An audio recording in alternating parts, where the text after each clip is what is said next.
You are joining Making a Difference with Melissa Clark, a new show that shares the compelling stories and voices of well-known and everyday people who change the world in big and small ways.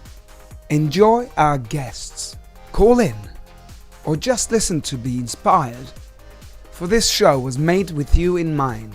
Please join us every Saturday at 2 p.m. Eastern Standard Time with our special guests. And you can listen to our recast at www.melissaclarkshow.com.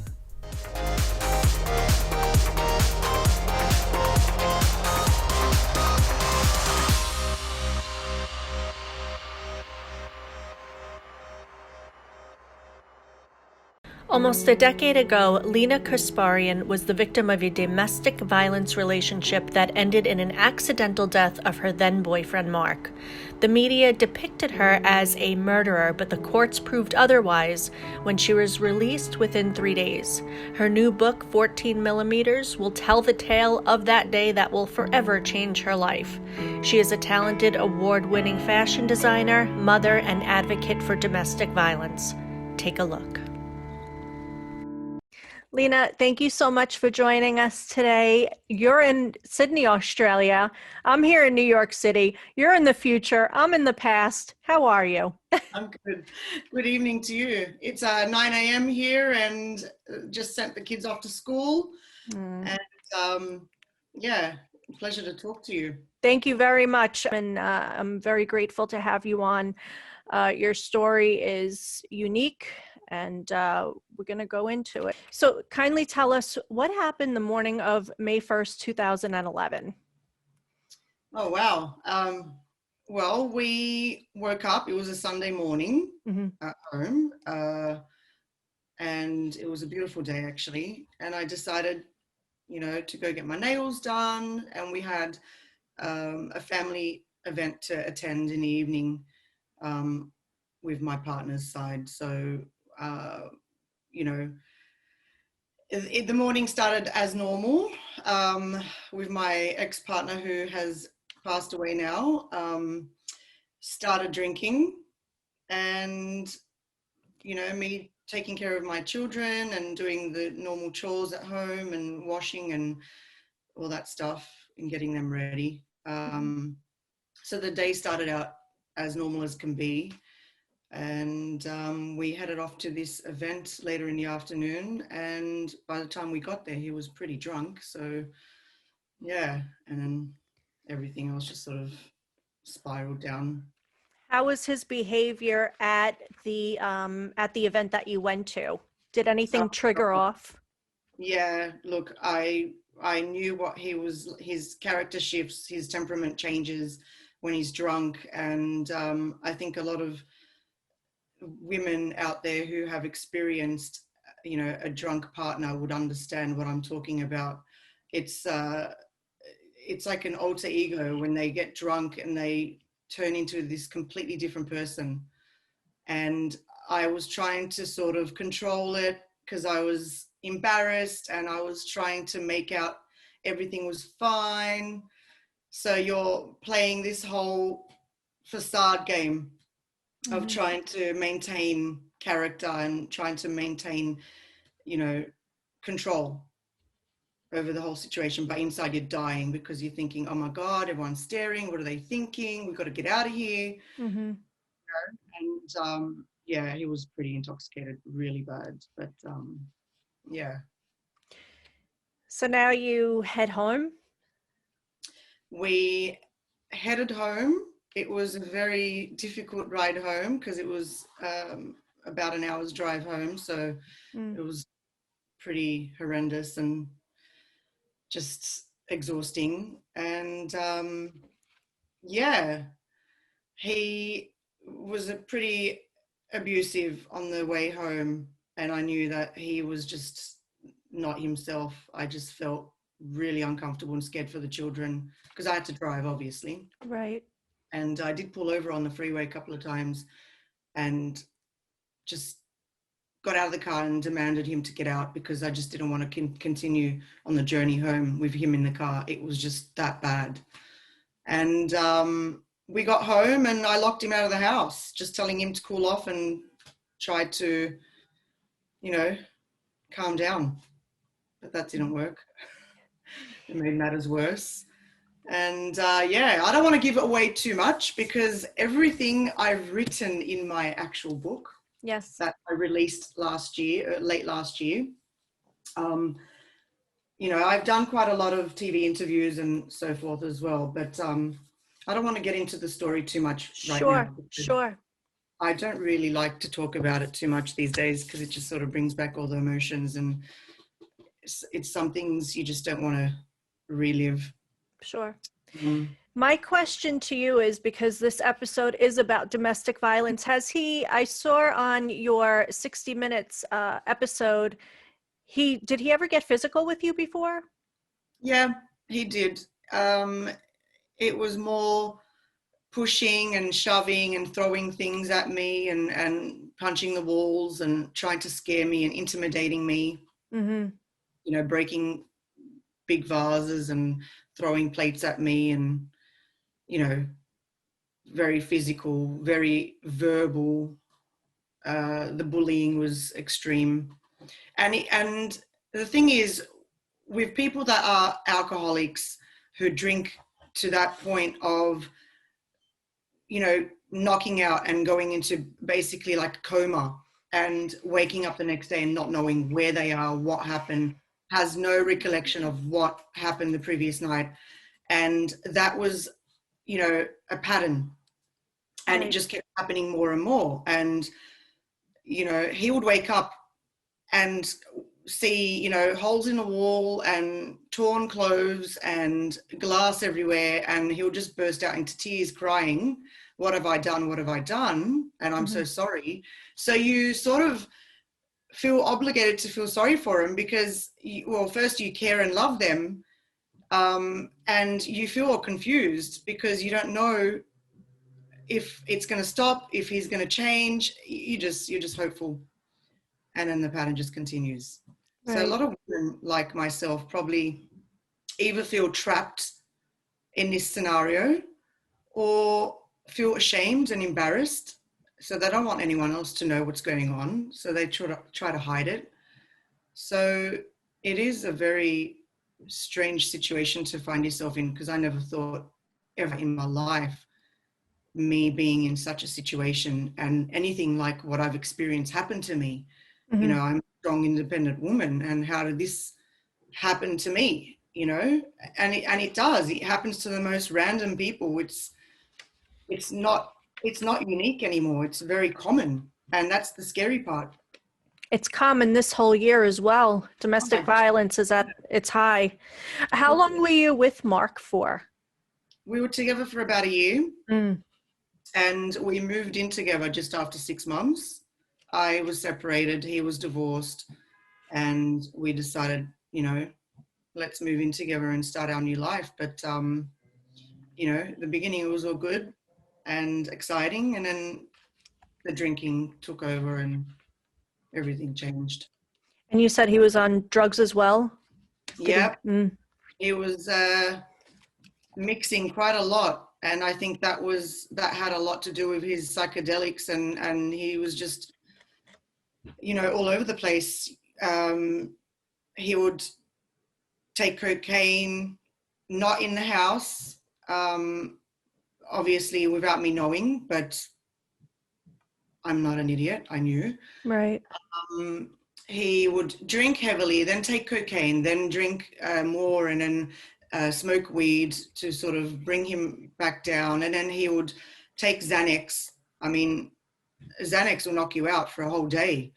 So he would mix all these elements together. I mean, that's a complete disaster for anyone. Of course. And yeah, it would make anyone do anything crazy, any normal person. Right. So yeah, that was the kind of person I was trying to help. But unfortunately, if they can't help themselves, you can't fix them.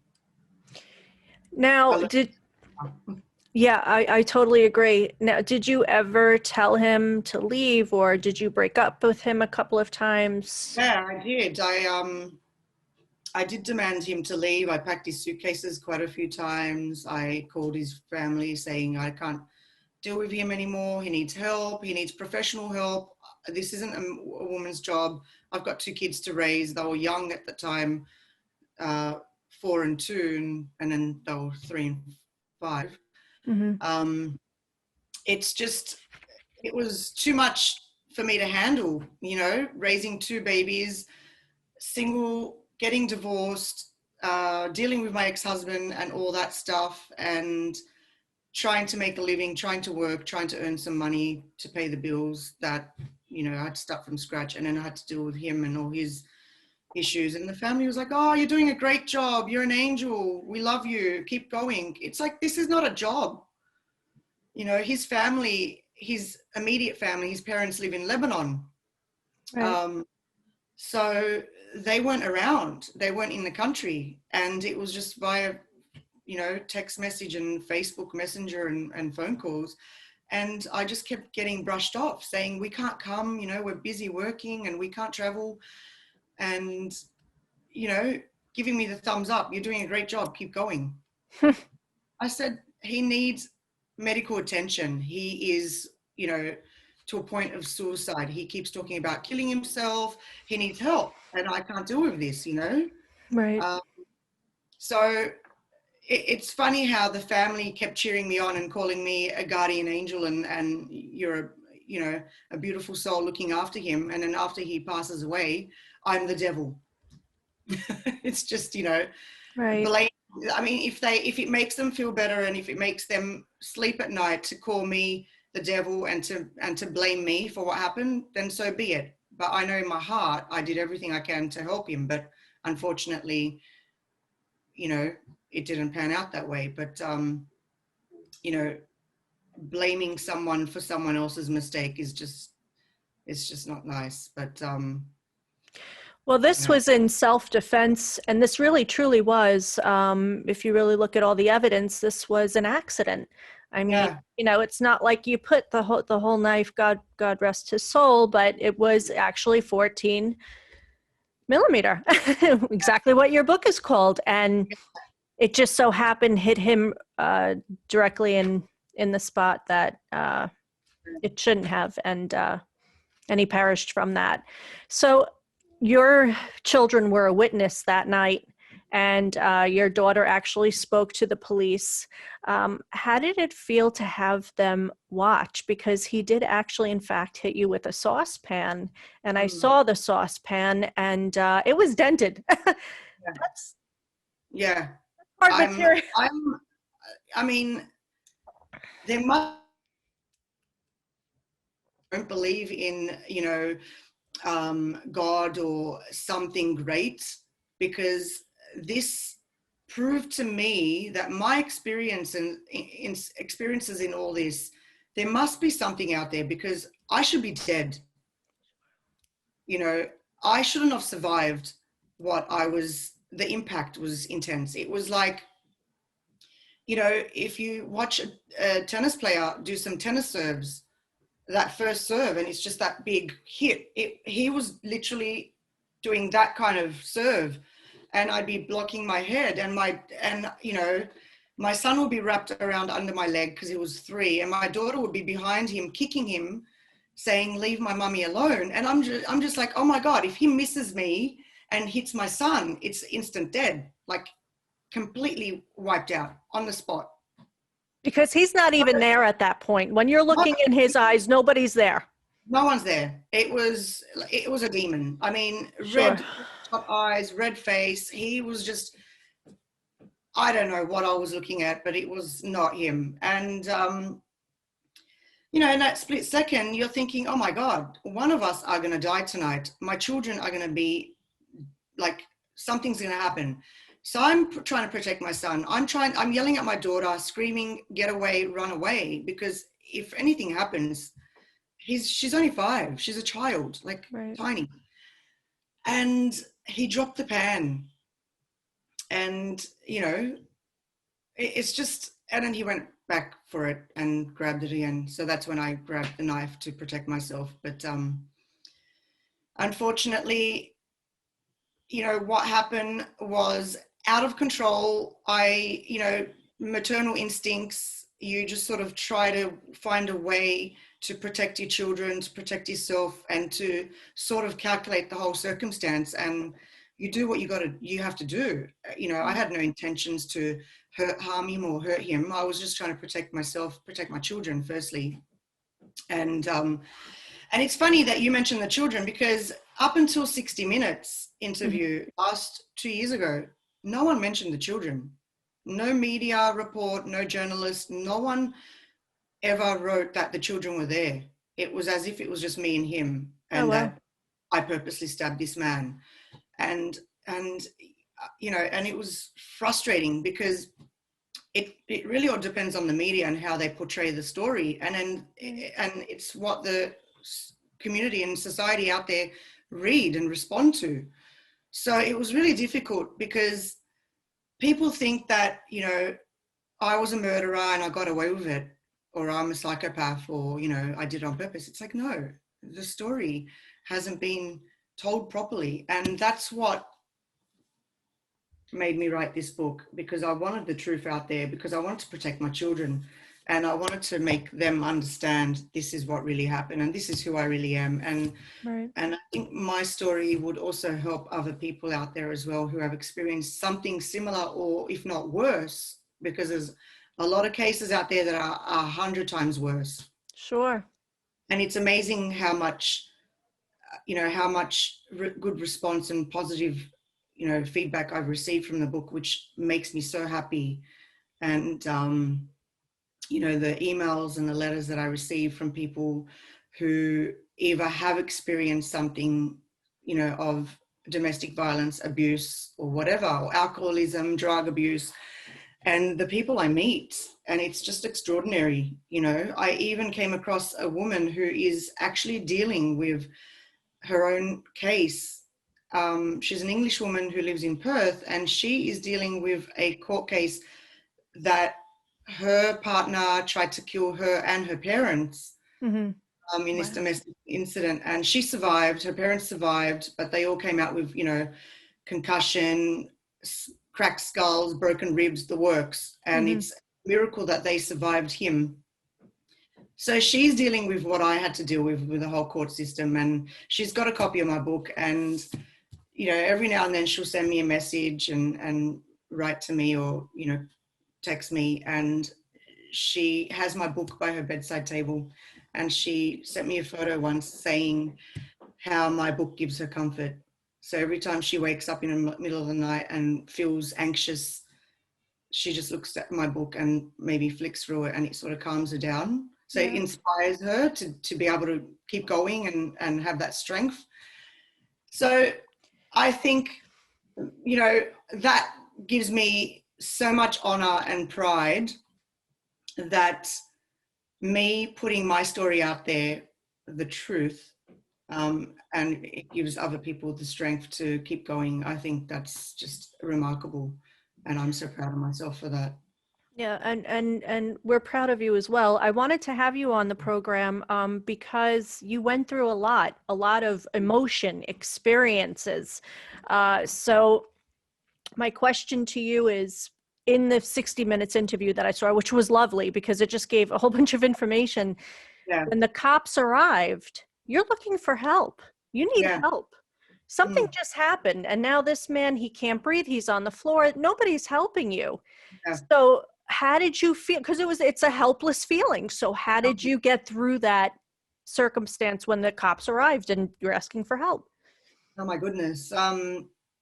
I had nightmares about that scenario for years, because it was just like the toss and turn. You keep thinking about it and thinking, what the hell happened? How come they didn't assist me, a mother with 2 children, that rang and asked for help? I mean, regardless of what I said, I don't even remember what I said in the phone call. I was in shock, severe shock. But, they saw a man on the floor and, a woman with 2 kids. But instead of asking me, are you okay? They locked me up in the garage and put cuffs on me and took my kids away. My kids are screaming, mummy, mummy. And all I want to do is comfort them because of what they just saw. See, these police, they don't know what happened. They don't have They just see any. a crime scene. That's They just see a crime exactly. scene. They don't know what happened. They don't understand the urgency of, the shock and the trauma that the children are experiencing at that very moment, and how much they need their mother's comfort to make them feel safe. So they put me in the garage, they've closed the door, and I don't know what's happening. I don't see anything. The scene has been barricaded. There's about 20 cops in the house. I can hear the footprints and the murmur, and I know there's a lot of people in there, but no one's doing anything. And I'm just screaming and crying, and the kids are crying and screaming from the other end of the house. And I'm just thinking, where is the ambulance? Why are all these cops here? And he's still breathing, he's alive. Where is the ambulance? So that whole scenario played back in my head for years, and I'd be crying, and well, whew, It's very traumatic, Lena, what you went through. Sorry, I wasn't planning on crying. Please. Yeah, it's just he should be alive, because the injury wasn't what's the word? The injury wasn't Fatal. It wasn't fatal, because it was a 10-minute operation, and they stitched him up and it was okay. But the problem was, he died because, well, he didn't die, he was in a coma, induced coma. He didn't have enough oxygen, or fluids filled up in his lungs, and his brain sort of shut down because he wasn't getting enough oxygen to the brain. So when they took me to the police station that evening, the officers, the detectives that came and saw me, they said, oh, look, the operation was successful, but he's in induced coma because he didn't have enough oxygen to the brain. And that's lack of, because the ambulance took so long. It took so long to get him to the operation, to the theatre, to the hospital. And mind you, the hospital is literally 3 minutes drive from where I was living. Really? So all these scenarios that play back in my head drive me crazy, because the public don't know this. The public don't know any of this crucial information. It's all in the book, but they need to buy the book to understand what really happened and how it all happened, and the media labeled me a murderer. I'm not a murderer. I don't even hurt a fly. It's just unfortunate that the police were there and didn't help me and didn't do anything, and the ambulance was late, and he should be alive right now. Do you think the media would have acted differently if the roles were reversed? And 100%. They are not used to a woman surviving.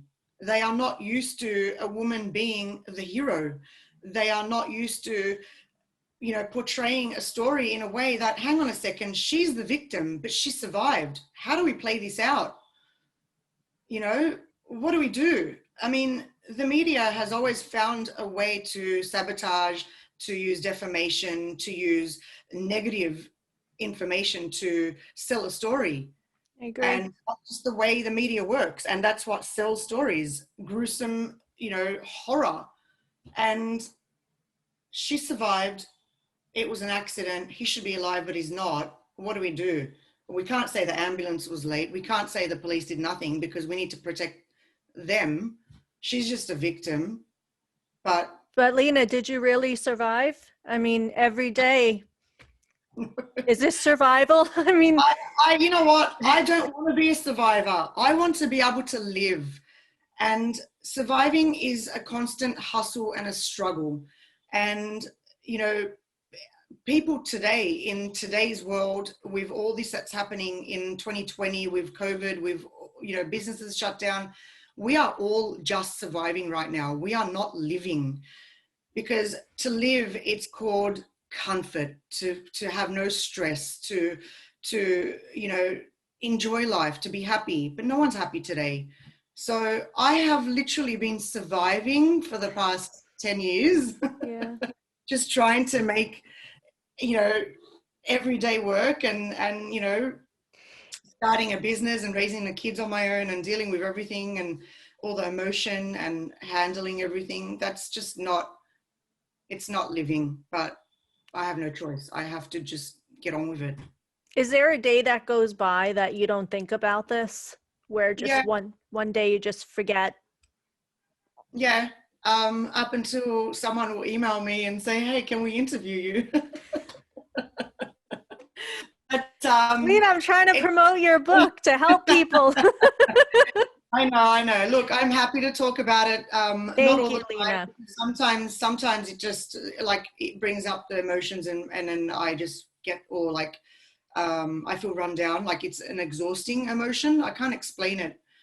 But I'm a very positive, optimistic person by nature, which I think, thank you God, that has given me the ultimate strength to be able to get on with my life. So I've had a lot of setbacks, I've had a lot of heartbreaks, I've had a lot of, you know, disappointments in my life. But I think my character, my natural optimistic temperament has given me the power and the strength to be able to get on with it and just keep striving and just to push myself forward. And I have achieved so much in the last. Do you see a therapist after, or do you see a therapist now to cope? Funny story about that. My GP actually recommended me to actually see a therapist, and just she said just give it a go. You know, 6 weeks, just 6 trials, and she put me on some antidepressants. Mm. Now, the antidepressants that I went on, my body rejected completely, and I didn't like the way I felt. I felt like a complete zombie. Mm-hmm. I had no appetite. I mean, I didn't have an appetite anyway, but that made it worse. I wasn't able to sleep at night. I kept having cold sweats. I lost a lot of weight. I was practically I'm a size 8 person, so I became a size 6. For my height, it's too skinny. Right. And, Your body didn't take to it. my body didn't take to it, and I strongly believe my mind wasn't accepting it. And I ran it was about a month in, and I said, I don't feel right with this stuff. I can tell my body is fighting it, telling me you don't need this shit. Like, it's just not good for you. And I said, what is in this tablet? And she said, oh, there's all these kinds of different drugs, and there's a small dose of, I think it was opium or something, or a small dose of like something similar to heroin. And I said, are you crazy? Are you people nuts? You're drugging your patients. No wonder there's all these people out there that are suicidal or on depression. Sure. It actually makes it worse. That's why when people, you know, ask about antidepressants, I'm so against it. Your body needs to react to the shock and the emotions and the trauma naturally. Just let your body heal naturally. Let it deal. You're going to cry. You're going to have the cold sweats. You're going to have the fevers. You're going to have the crazy crying, and you're going to have the vomits and the strange nausea and the sickness. Let it happen. Right. Let your body heal naturally, because those drugs, they make things worse. So I took I threw the drugs away, and I just let my body recover, and I did. I put on weight. I started eating, and my natural, you know, flair and character was coming back to normal, and everyone noticed there was color in my face, and I was able to smile and crack jokes again. So I wasn't a zombie. Mm-hmm. I did the therapy sessions, and it was 5 sessions in. There was 1 session left, and the lady was just sitting there talking, and I was talking mostly like I am now. Mm-hmm. I think I like the sound of my voice. We like the sound of your voice too, and your accent. Thank you. I actually said to her, I was talking, and I said, you know what? I don't think I need this. I said, thank you for your time, but I'm good. Yeah. And that was it. I just got up and said, I shook her hand, and I said, thank you for your time, and I've got this, I'm good. And I think because I was so able to talk about my story from the get-go, I have nothing to hide. Mm-hmm. I have no, demons. I have no guilt of what happened. I mean, I feel bad for him. The guilt that I feel is that I wish he was alive. Mm-hmm. He should be alive, but unfortunately he's not. So that's the guilt I feel. But other than that, I don't have guilt on my part. I did everything that I could to protect my children, number one. Unfortunately, the accident happened. So I've always been able to talk about it because a lot of people rang and asked what happened, how are you, and I was able to share my story. So I think that was therapy in itself. And a lot of people don't have anyone to talk to about what they experience or what they're going through. And that's why they feel trapped, and that's why they feel isolated, and that's why they feel depressed. People need to give other people the opportunity to talk and share their stories and problems. And I think that's why a lot of people go to therapy, is they feel safe talking to a stranger about their circumstances and their ordeals. But it's very sad to know that people can't talk to their immediate family or their loved ones, and they need a stranger to share their stories with. And I think that is really sad. And I think that's the whole social situation now in the world, that people are so separated and feel isolated. My last question to you regarding this is the relationships that you have with men. Do they ask? Do you tell them prior to them researching your name? How does that work out, Lena? Funny story. I didn't leave my house for a long time. I was like a hermit. I isolated myself because, I just felt it's a very strange feeling. And I just didn't feel ready to go out. And all my friends were like, come on, you need to go out. And, this was like 10 years ago. So I mean, I'm tired and old now, but I was much more attractive back then. And I went out about a year after, and men will flock to me, and I wasn't ready for any of the attention or flirtation or anything. And I used to say to them, to sort of ward off men, just Google me, just to sort of scare them off. Yeah. And they would Google me on the spot, and then they would literally come back, buy me a drink, sit down, and like, wow, I'm intrigued, and I want to know everything about you. And I went on a few dates with some guys, and I even dated a few guys after that, knowing, who I am and what I am. And a lot of them were like, no, we don't believe any of that stuff. That's just media.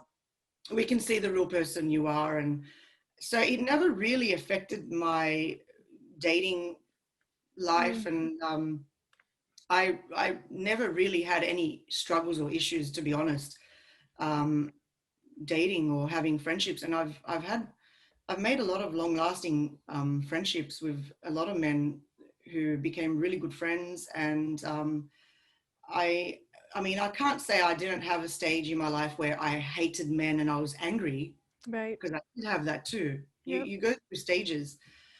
So I did have, in the early years, a time where I was just using men and treating them like, shit, because, a lot of men treat women like shit these days. And I was reversing it. And I was like, you know what? You don't deserve my respect. And I'm going to play you the way you think you're playing me. And it became a game. And it was all out of anger. And I thought, you know what, I'm not getting myself anywhere with this. Like, I'm fooling myself. I'm not being genuine to myself. I'm not being,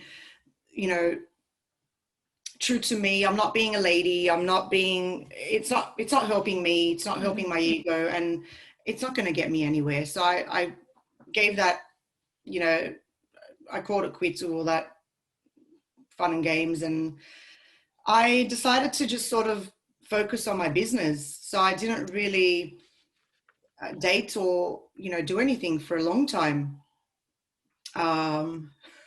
Up until a friend of mine convinced me, you've been working really hard for the past few years and you haven't dated, you haven't done anything. We need to get you on a dating app. And this is actually in the book as well. Okay. You're on a dating app. The book isn't so dark. The book has a lot of funny elements in there, and it's a story about my life from when I was a child to up to when I actually start my business. So it's a roller coaster. It's not just that, but even though that's the main impact. I got onto a dating site. It was a complete disaster. And then after that, I was like, no, I'm just going to keep it, like, just let it be natural and raw. And I'm going to meet someone organically. And if it happens, it happens. And yeah, I've met a lot of men along the way. I mean, it's been 10 years almost. And, you know, I'm still waiting for the one, the right one. So But they're not fright. I'm not scared. I love to love, and I'm waiting to find my perfect match. And I've dated, you know, beautiful men in the past. They just weren't right for me, but some of them we've kept, I mean, actually all of them I've stayed in touch with, and we're good friends, because I don't have that vindictive relationship kind of vibe that, you know, if we break up, I can't be friends with you anymore. It's, if it didn't work, it didn't work. So I mean, there are some of those weirdos out there that you just want to block and think, what the hell was I thinking? But I just want all the women out there who are listening, who have experienced, you know, a form of domestic violence. Don't be so hard on yourself. You do deserve to be loved, and you do deserve to have someone in your life. And don't think that all men are bad, and don't think that all men are, you know, the C word that I usually use. See you next day. But, you know, Yeah. it's just, you got to give yourself the opportunity and chance to be happy. And if you don't, then no one's going to look for you. You got to manifest it. And yeah, I'm still trying to find the one. Well, I hope you take your own advice. You know, I'm no therapist, but one thing I do have is empathy and compassion for others, and and accidents do happen. So, you know, you're a beautiful woman, and I can't wait to read your book. I want to read everything that happened, and you know how you coped with it, and thank you for everything that you told us thus far. Let's get into your work. Yeah. You are a fashion designer. Your dresses are exquisite. They're beautiful. And you were telling me that you're Armenian. Yes. So you have that beautiful European taste. So your dresses are gorgeous. And now you started doing men as well. Did you? Yeah. You with suits? So when I finish this interview, I'm actually going to head out and help my parents in their boutique, because my whole fashion, my family used to be in the jewelry trade before we went to the fashion about 15 or so years ago.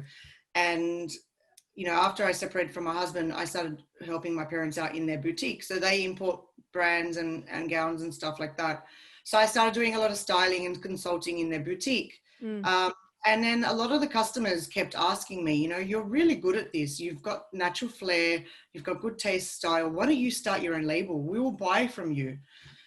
And it was like, no, I'm not ready for it yet. You know, two young kids getting divorced. And then I just started dating Mark. And then I wanted to do my own thing. And I've never had any fashion, you know, schooling, or I haven't gone to a fashion school.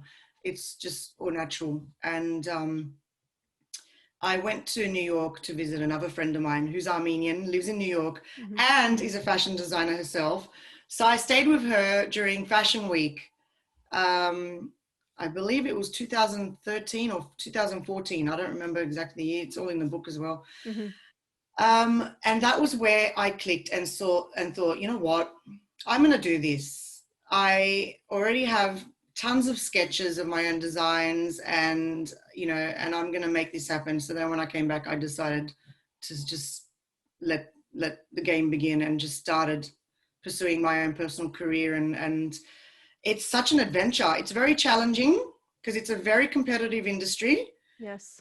It's very difficult, very hard, especially me being all the way here in Australia, down under, and trying to, you know, sell my product and try to get advertise and promote it in the US with all the celebrities in the red carpet events and stuff like that. Right. So yeah, it's been quite an exhausting journey in a good way, but you know, now with all this COVID stuff, I had no choice but to shut my boutique and just sort of take time out because can't really do much. Right. Weddings are cancelled, events are cancelled, all red carpet events are cancelled. I'm not really going to sell anything. The website's still active, but nothing's really happening. So I think next year I'm going to start again. And hopefully one day I will probably relocate to Los Angeles and open a boutique there. Beautiful. So but that's a long-term goal. But it's just, I don't know how it happened. We just went from jewelry, because I'm actually a jewelry designer and a diamond grader. I mean, I did that many, many years ago, and I worked for Cartier. And so I think the whole visual ability and design concept, just it's all here. And I mean, I used to always design dresses when I was young, and we used to get our own gowns sewn up and made because you couldn't find anything in the stores. So yeah, I know sometimes I wish I can make my own clothes because I can't find things that are in my head. I'm not a fashion designer, but sometimes you know exactly what you want to wear and how you want to feel. But you've dressed Tyra Banks. Yep. And Malcolm Jamal Warner in a beautiful red suit that I saw. Absolutely gorgeous. Thank you. Yeah, we wish you a lot of luck with that. And, please let me know if I can do anything on this end. I've covered Fashion Week for a couple of years for magazines. So you and I will be in touch and see. Definitely. Maybe, you never know. I'll be your New York connection here. I should send you one of my dresses. Oh, please. I'll wear them happily. They're absolutely gorgeous. They're very feminine and just makes you look beautiful. Yeah, I think with the whole fashion concept is you've got fast fashion, which is daily wear and stuff that is cheap, and it's in now and it's out tomorrow. But I think with evening gowns, it's quite important to have that element of timeless, classic, vibe to it, because it's a gown. It's not something that you buy. I mean, you don't want to wear it just once. You want to have it in your closet for at least a decade or 20 years, and then pull it out again and say, I'm going to wear this tonight. Yes. And it's still chic and fabulous because it doesn't have a timeline. It's not a season, and it's not something that goes out of fashion. And that's why I try to keep my designs simple, classic, and elegant, because those three words, they never go out of fashion. No. And I think that's what people need to understand. There's a lot of quirky designers out there that, you see all these weird things on the runway. I mean, is that just to, is it a stunt? It's for show. It's for show. Your clothes, you can wear that in the street. You'd be like, they're crazy. Yeah, no, your dresses you can wear to weddings. You can wear to, they're absolutely gorgeous. Where can people look at your dresses and suits? Okay, so right now on my website, so lenakasparian.com. They can follow me on Instagram as well, Lena Kasparian as well. And I am hoping, fingers crossed, to reopen another boutique here in Sydney early next year. So I'm going to start again. That's basically it for now. And the book also has its own website. Yeah. So it's 14 millimeters, but the website is 14mm.com.au. And then if anyone wants to follow me on my personal Instagram account, which has, it's just my life and all different elements of it, which is Lena the Panther. And the panther is my logo for my brand. So I talk about that in the book as well. And it's just, life is an adventure. And although we are right now just surviving and making it through day by day, but it's a journey. You just got to make do with what you have handed to you and leave everything to God. He knows what he's doing. Oh yeah, he does. A quick question for you with your book. Did you write the book to try to clear your name, or what do you want your readers to understand about you, Lena? Okay, I wrote the book for many reasons. One would be not so much to clear my name, because my name was cleared in court. It was acquitted. Sure. The case was just shut down after 3 days. I wanted to write the book firstly for my children to have it's like a diary for me. It's like a true story of what my experiences, my life is, and it's something that they will have forever. And also it's more to do with other women out there, and women, children, men, anyone who has experienced some form of domestic violence or any kind of abuse, something to give them hope, to inspire them. And mostly, being selfish, it was therapy for me. Me writing this book was the ultimate therapy for me. And I recommend anyone out there, you don't have to write a book, you don't have to have it published, just write your thoughts, write your feelings. It doesn't have to be a diary. Just even if you wake up in the middle of the night and have these crazy thoughts, write them down. It's so good to clear it out and to just sort of let go, and it helps a lot. And I think that is a great therapy session for women and people out there who don't have the ability to talk about their problems to other people, whether it's a therapist, a counselor, or a family member or a friend. Write it down. And if you don't want to read it, burn it, rip it up, throw it away. Yeah. At least you've released that energy of those thoughts that you had in your head, and you would actually feel so much better. I'm looking forward to reading it. Oh, thank you. And I'm glad to get to know you now. And thank you very much for your time and telling your story and helping people out there. Thank you. My pleasure. Thank you, Lena. Bless you. Thank you. If you or someone you know are in an abusive relationship, please head over to the National Domestic Violence Hotline. That's the hotline.org, or please call 1-800-799-SAFE. That's 1-800-799-7233. You have a vegan product, make your vegan claim official with the only accredited vegan trademark in the world. Visit www.beveg.com. That's www.beveg.com to apply now. Making a Difference is sponsored by Preferred Health Magazine. Please visit www.preferredhealthmagazine.com today and subscribe.